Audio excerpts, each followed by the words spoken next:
The hard place, like a wind from Goldland he sweeps by, blown far from his homeland in search of glory and honor. We walk in the garden of his turbulence.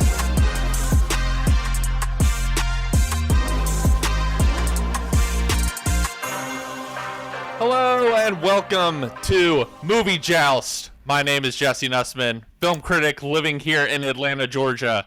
And on the other line, straight from Orlok's coffin, it's Jason Evans. Jason, welcome. We don't have Josh today. I guess the Nosferatu plague got him, which sucks for him, but is good for us because we have exciting holiday season movies to talk about. How are your holidays going? Been going very nicely. Although my two sons, they spent a little bit of time with me, and then they both fled to spend much more time with their girlfriends, which is fine. I get it. But yeah, the house has been kind of quiet. That's just the way it is around my household these days. Time for you to watch movies. Or for you to beckon to your wife, be like, come, let us see Nosferatu for the third time this week. I don't know about, she's not a big horror fan, so no. Hey, it's the love story of this Christmas season. Jason, so obviously we're going to, I think, talk about kind of the two big movies of the Christmas holiday season, or, I guess for you, the Hanukkah holiday season, which Robert Eggers' remake of Nosferatu, and then the Bob Dylan biopic, A Complete Unknown. Which one do you want to start with? Because I have to admit, sort of working all this past week, I haven't taken the temperature of what people are going to go see. It's all been sort of warped by my algorithm. I don't know what the people are rushing out to see, whether it's Nosferatu or whether it's to go see little Timmy sing like a Rolling Stone. I've gotten a lot more questions, a lot more inquiries from people. What do you think of A Complete Unknown than I have Nosferatu? I think that's probably somewhat a reflection of the fact that if you know Robert Eggers at all, if you are someone who has admired some of his films in the past, you probably already know what you need. Like, I don't think there are a lot of people out there who are like, I'm unsure about Nosferatu. You're either someone who are like, that is me, I am there, I am doing it, or you're like, that's not for me. I'd probably agree. Of like the people that have asked me about Nosferatu, my response has been like, it's what you want. Yeah. If that makes sense. Of like, if you're excited about it, you'll enjoy it. It's the movie that I think it is advertising itself to be. If I say the words gothic horror, yes, and you're like, ooh yeah, then you're gonna like Nosferatu. If you're like, no thanks, then you're not gonna like Nosferatu. Done. We can talk more about it, but I think A Complete Unknown is a little more nuanced of a film. Let's put it that way. Okay, well let's start with A Complete Unknown, which has obviously been, this movie, I feel like, of speculation for years and years, and was kind of like delayed by the pandemic, and is kind of, this interesting movie star test for young Timothy Chalamet, who, we kind of talked about in our year-end episode, has kind of emerged as sort of like the Leonardo DiCaprio of the Gen Z generation, kind of like the, charming young savant actor who is able to open big movies, whether it's, playing Willy Wonka or riding sandworms. I don't even know that I would call this a test.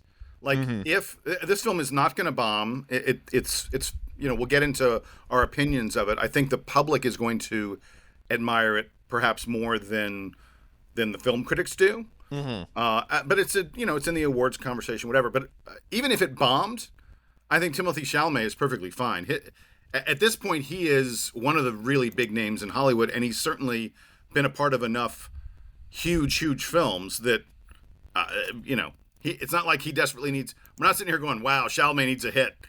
I've personally, like, even more than the movie, weirdly, been really enjoying his press tour for this movie, which just seems like everything from him doing, like, college game day football and just being like, I want to be the next Bill Simmons, to, like, going on, like, weird record store shows and just, like, rolling around on the floor and, like, shouting out all these people that he went to. The kid is just having like one of the Hall of Fame press tour runs, and I think to kind of dive us into this, to transition us, I think he clearly knows that he clearly has like a pretty slam dunk performance in the bag in this movie for whatever you think about the movie. Let's first start with like, are you a Bob Dylan fan? Because I feel like that's a sort of interesting question to color your experience about like what you want to get out of this movie. So I would say that I am someone who certainly knows Dylan's music. I don't know who you would have to, what rock you would have to be under to not know a dozen or more Bob Dylan songs by heart. But I certainly know his music. I know his cultural impact. It's something that I've been aware of, but I would not describe myself as a fan. If you gave me a list of, 15 or 20 artists and said, oh, they're all performing, you could go see a concert tonight, and Dylan was one of them, he'd probably be, he'd probably be pretty far down the list of folks I'd be like, yes, I need to go see him. That said, again, I'm an admirer of what he has achieved. We're talking about a singer-songwriter who won a Pulitzer for writing. Like, that's kind of crazy. Sorry, Yeah. Was a Pulitzer or a Nobel Prize? He won the Nobel Prize for literature, right? Yeah, That's he what I did. meant to say. Yeah, he won the Nobel Prize for literature for writing songs, like unprecedented. That's how this dude is important and knows what he's doing. So I was very eager for this film. Yeah, I'm someone who I think my relationship with Bob Dylan has grown as I've gotten older, and I certainly would not. I'm not going to call myself a fan on this podcast because I feel like that just opens the invitation for people who are real fans to just like dunk on me and like really show their knowledge. But I am someone who like, I love Blood on the Tracks. I love Highway 61 Revisited. I love Blonde on Blonde. I love a lot of those kind of like late 60s, early 70s records. And he is to me one of the more fascinating artists of the 20th century insofar as like, he is someone who is constantly bucking against convention and constantly defying what people thought of him and constantly reinterpreting himself as an artist. And I think that That's what maybe colored that is what this movie is completely about. I would agree. I think I bring that up and to say that kind of like I think what you want out of a Bob Dylan movie will sort of color how you think of this movie. And I will admit, I don't know that I'm fully on board with this movie and loving it, but I think I've warmed a little bit to it and kind of want to see it again in so far as like, I think my expectations for what I wanted it to be were just sort of like totally unrealistic to what, like, I am more interested in the like Todd Haynes, I'm Not There exploration of Bob Dylan, which if people don't know what that movie is, that's the movie Todd Haynes made in like 2006, 2007, where he basically, the thesis of it is like Bob Dylan, there is no Bob Dylan. Bob Dylan is a creation and was always changing and evolving. And so to tell the story of his life, you basically have to do this kind of collage of all of these different personas and music eras and have all of these different actors from Cate Blanchett to Christian Bale to Heath Ledger to Richard Gere all play kind of various aspects of his personality. Whereas this movie is more of the sort of straight music biopic, although I would agree with you. I think the kind of the lesson of the movie is like Bob Dylan, a bit of a prick who kind of, just wanted to do his own thing. And the movie is, I think, more about the people kind of around him sort of being like, this kid is so freaking frustrating. Why won't you just like do this one thing that I need you to do? Or like, why are you constantly like pushing back and being difficult with me? And him just being like, I just want to play my kazoo and my guitar and, make cool songs. What's sort of your thought about the movie kind of weeks after we both saw it? I feel like I would separate the conversation that we're going to have into two buckets. Bucket number one is a lot of what you've been alluding to, the movie itself, the plot, the direction, the script, what it has to say about Bob Dylan. And I think that conversation is, it's okay. It's not great. It's not terribly revealing, I didn't think. I found it very paint by numbers. Like it was everything you would expect a Bob Dylan biopic to be. And that's unfortunate because I want a Bob Dylan biopic that has things I don't expect, that is really revealing. For someone who's such a titanic, titular, like important artist, like I think there definitely was a little bit of a disappointment in walking out being like, that was serviceable. You know what I mean?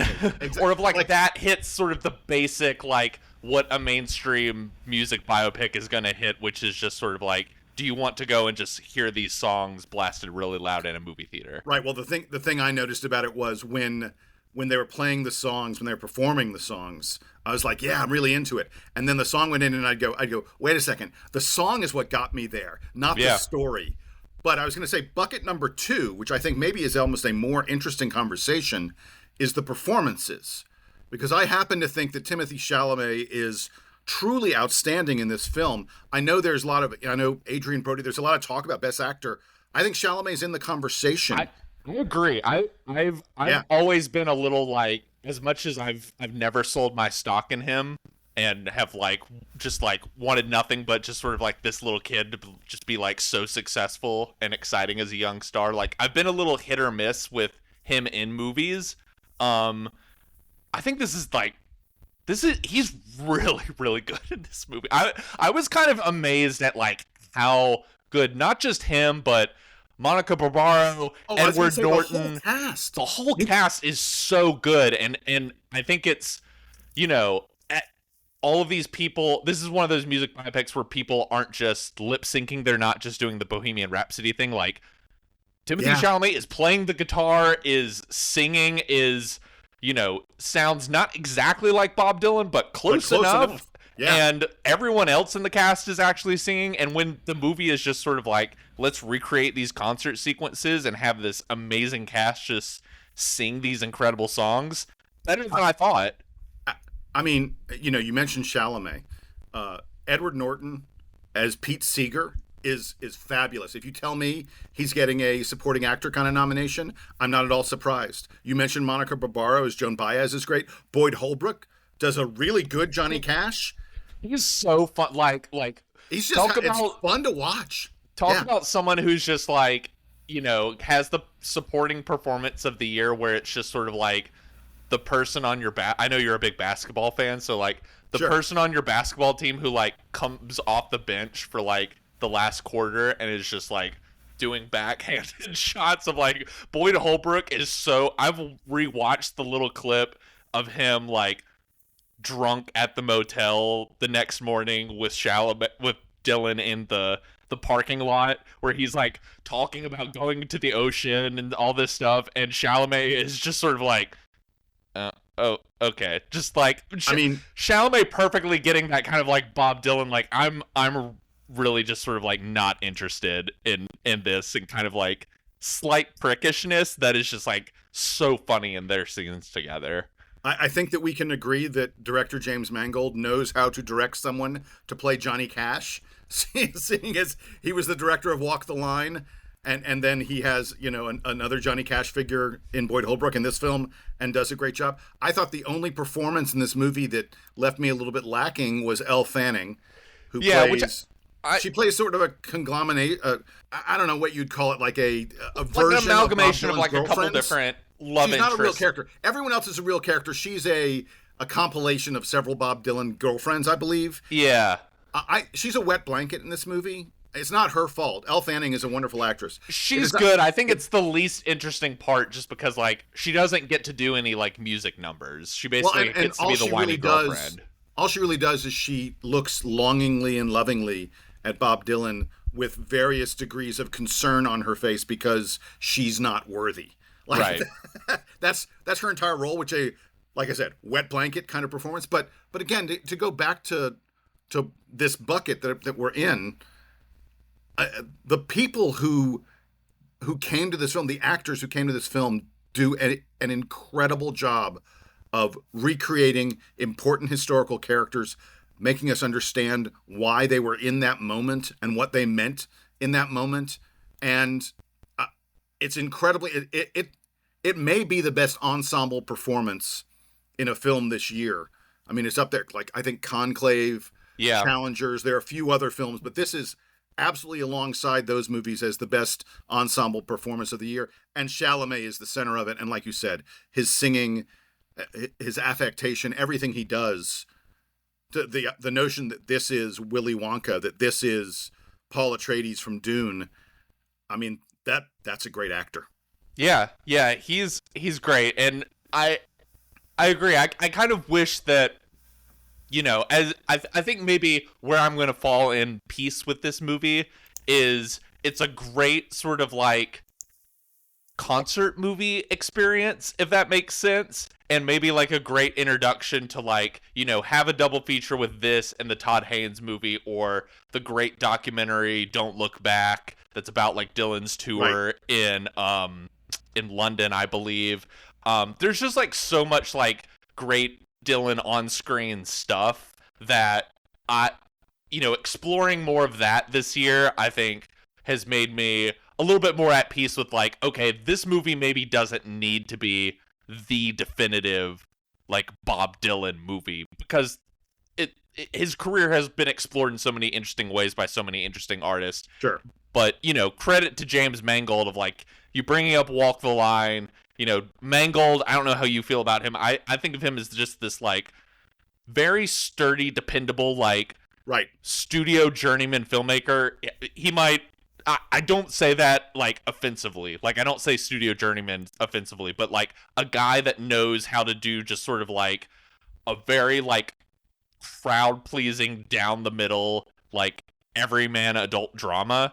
And his experience doing the Johnny Cash movie Walk the Line and having people sing in that movie, I think that definitely, like, plays to this movie's strength, in him, even in a couple scenes, just sort of like saying, like, I think the audience is going to get it, or, like, they can look up the history and stuff, but, like, let's just focus on the music and just focus on these two people up there with a guitar singing and let that speak for itself. And when the movie's doing that, I think it's really fun.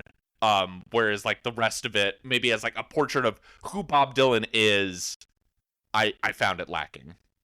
Yeah, I have no disagreement with you. The one thing I would add is that I think that audiences are going to enjoy this because they'll enjoy the musical numbers more than critics, whereas we're looking at the whole picture and we're looking at everything that's happening, and we're a little bit like, you know, you've got a subject in Bob Dylan that is such an amazing topic. For you not to hit it out of the park is a little bit of a crime. The other thing I would say about James Mangold, by the way, is you were almost like journeyman. I think he's done some really impressive stuff. I mean, he did the Logan movie that's arguably the best X-Men movie ever made. Ford versus Ferrari, I think, is a very good film. Walk the Line is an outstanding movie. Yeah. I happen to like the sort of mystery horror kind of thing he did in Identity many years ago with John Cusack, Ray Liotta. And he also did Indiana Jones and the Dial of Destiny, which was, I think he was done in by a bad script there. I think Mangold is certainly an above average director. He's not someone that I'm like, oh, he's in the pantheon. You know, we're not talking about him alongside Eggers or Spielberg or any. I mean, there are many great directors today, but I think he's in the next group, and he does a more than competent job with this film and with most of his films.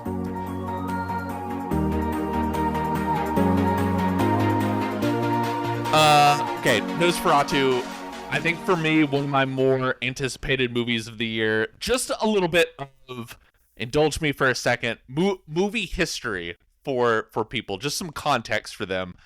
This is obviously a remake of the incredibly influential German silent film that itself is basically a reinterpretation, or not even reinterpretation, like a pretty direct copy of Dracula. They just couldn't, I think they couldn't get the full rights, or they didn't want to call it Dracula, or what's the story there? It's funnier than that, Jason. it's so basically the Bram Stoker estate back in the 20s, like, tried to get this movie basically, like, banned and basically, like, just totally, like, thrown under the rug for copyright reasons.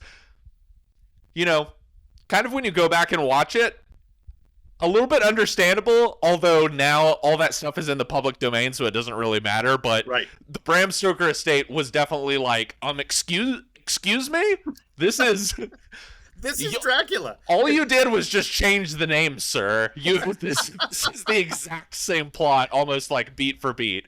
But Yes. obviously the 20s version is, you know, it's one of the more influential, important silent movies of that era.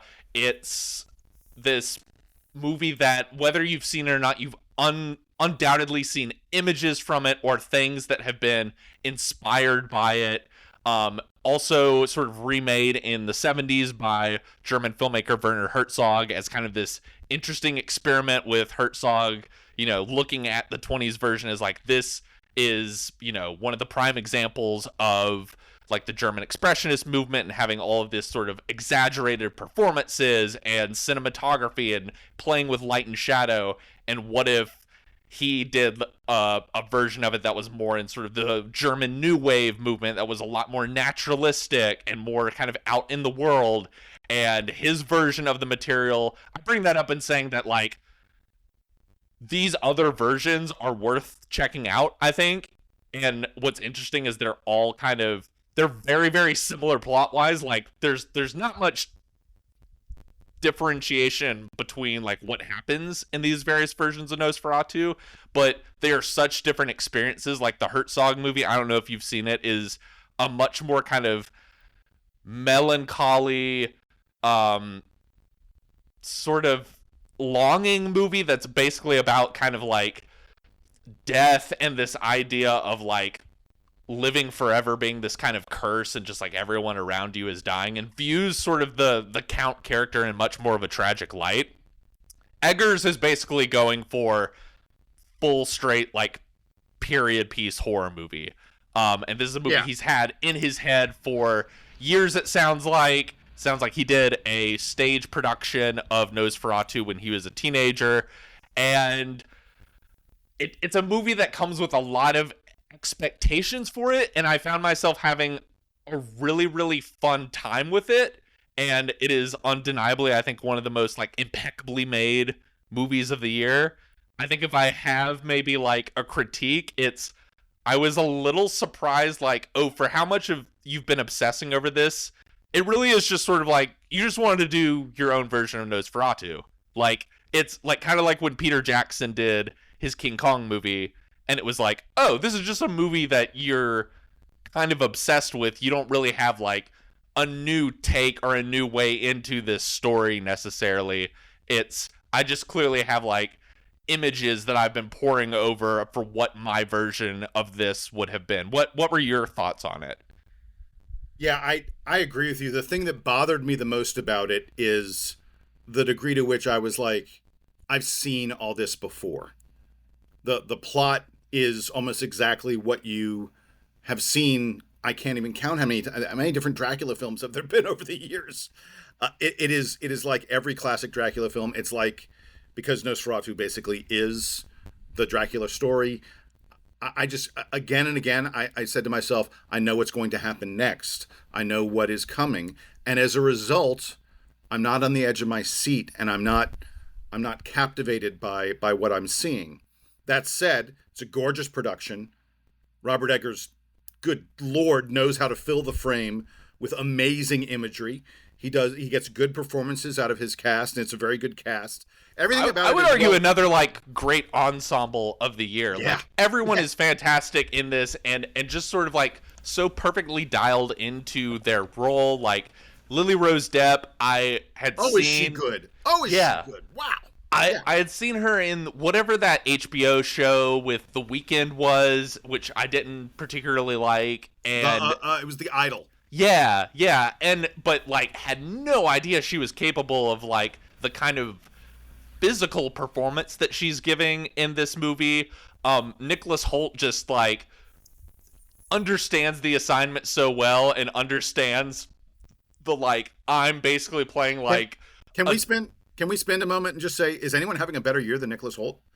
a fantastic year, and of just I don't sort of think like so. someone who is so understanding of like I am a really good looking like matinee idol guy, but I'm willing to kind of play with that in movies, and in this movie him playing like the lead, but basically like the lead who gets cucked. You know what I mean? Yeah. And then like Willem Dafoe going super hammy as basically the Van Helsing character. Bill Skarsgård. Sorry, I was trying to think of like which Skarsgård brother it was, and I briefly had a brain fart. But almost like unrecognizable in the role. He is of unrecognizable. That to me, he has the most difficult task. He is under mountains of makeup. You can't even begin to see what he looks like, and he has to make you care and not be like completely terrified of Count Orlok / Nosferatu, whatever you want to call him. And I think Skarsgård, it is not an easy. The way Dracula traditionally is portrayed on film is, yes, monstrous, but also has a version of himself as a dashing gentleman. Gary Oldman, if you recall, I think the film that this is most similar to, at least in terms of plotting and the such, is Francis Ford Coppola's Dracula. Yeah. Which was like 1994 or something like that. early 90s. Yeah. And Gary Oldman at times is a horrifying monster in that, but at times he is like, you can understand why all the women swoon. Let's just put it that way. Right. They do not go that way at all with Count Orlok. Nosferatu in this movie is hideous and horrible. He is a walking plague at every moment. And yeah, it's sort of this like decrepit, almost like zombie creature. It's been interesting like listening to interviews with Eggers after I watched the movie and him sort of talking about, he's obviously a guy that is so fascinated with myth and history and like regional specifics around kind of these sort of like tall tales that get passed down from generation to generation, and hearing that fascination in terms of like how he wanted to portray the vampirism, for lack of a better word, and the sort of mythology around the vampire and around Dracula, and him talking about like, I the way that like vampires are traditionally sort of thought of in kind of Eastern European countries where this story would have come out of, like it's very different than like the universal Bela Lugosi Dracula. And so it's this fascinating, like I think of him almost as this like guy with this archaeological interest, but who also is like making really entertaining genre movies like the Witch, The Northman, The Lighthouse. They all feel like archaeological explorations into the mythology of a very specific like time and place in the world, and this feels like a vessel for him to kind of explore all of that stuff, even if the storyline for me, having seen like numerous versions of Dracula and having read the book of Dracula, like the beats of where it's going, but I still found myself kind of caught up in it because it's a way of sort of depicting this world in a way that I had never really seen before. Did you kind of have any feelings sort of similar to that? I as I said, the production design, the way the film looks is just incredible. And the fact that someone gave Robert Eggers $50 million to make what is really a niche kind of genre film is a wonderful, like, whoever did that, thank you for giving us this gift of his incredible production design and incredible, like, it just looks so beautifully done. I think it's very interesting. There's something you were touching on a little bit about the way Count Orlok looks and the way he presents as different from the traditional Dracula. And I talked about, Dracula as a dashing kind of figure and how we never go there. He's like, there's a little bit of neck biting, but for the most part, like, his power is bringing the plague. Yeah.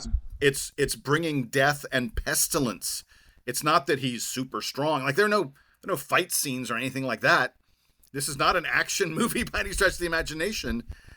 And it's a movie of like impending doom is yes, what I think. yes. I think that's the thing that like Eggers does so well, and I feel like as he's matured as a director, I feel like he's also humorously a little bit like self-aware of that in a way of like there's a little bit of playfulness and just sort of like from minute one, you and everyone else in this movie is just sort of like the most unimaginable evil in the world is just like around the corner. And this, you know, there's that great trailer out there for this movie with just everyone saying like, he's coming. And like, that's a pretty good like summation of the movie of it really is just sort of all these characters being like the most horrible evil being on the planet is like approaching, and it just being this like unstoppable dread and like playing with your sort of expectations of that. And like another thing I wanted to bring up about this movie that I really like is the way he's playing with sort of like darkness and sort of like having the screen sort of be like mostly pitch black and like having like these very deliberate sort of shades of light in places. It's just it's a movie that like I'm so admiring of the craft that went into it, even if I think it maybe hasn't stuck with me the same way as like his other three films, which I personally like loved and walked out of and were like, this guy just like I'm so in on whatever his like weird freaky little like death metal fantasy movies he wants to make. Well, I think it's really interesting. Yeah, that Robert Eggers chooses to go after sort of very classic characters, classic stories, but approach them, as you say, in almost an archaeological kind of way. Think about The Northman, which is basically the Hamlet story. But no, I'm not going to tell the story of Hamlet. I'm going to sort of take it back even further and tell this sort of other version that is much more swords and dirty and looking at like Viking kind of times. And then he comes to Dracula and he's like, no, I'm not going to tell Dracula. I'm going to tell this, 1920s Eastern European, knockoff version of it instead. And I think that's indicative of the kind of thing that interests him. And I love the fact that we have this director out there who has such an incredible eye and who can, bring out incredible performances and everything. The technical craft of the film is so great. And he's like, okay, I'm going to explore things that you've heard of, that but I'm going to look at them in a slightly different, maybe a little bit more twisted, a little more rugged kind of way. And as an audience, we get to experience his interpretation of those things through his films. And it's very cool. So one question I did want to ask to kind of close out this, were you scared by this movie? This has been an interesting thing I've heard people. No, it's not. Yes, it's a horror film, and again, this partially may be the fact that I know the plot, so everything. Right. That's why I was curious to ask it, because it does, I think, have a really like, as I said, like effective sense of atmosphere and doom.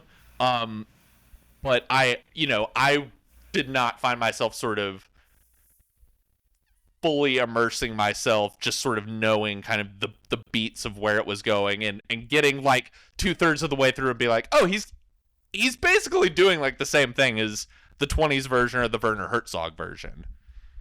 Yeah, and like I said, I think the fact that we know the story so well causes us as an audience to disconnect from it a bit.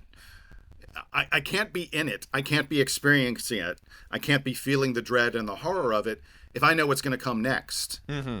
And that's a little bit unfortunate here. I mean, it's almost impossible to say, oh, if you're someone who doesn't know the Dracula story at all, go see this film. But I think if you were, you would enjoy it probably more than you and I did. And again, sort of like the conversation we were having about A Complete Unknown. It's not a bad film.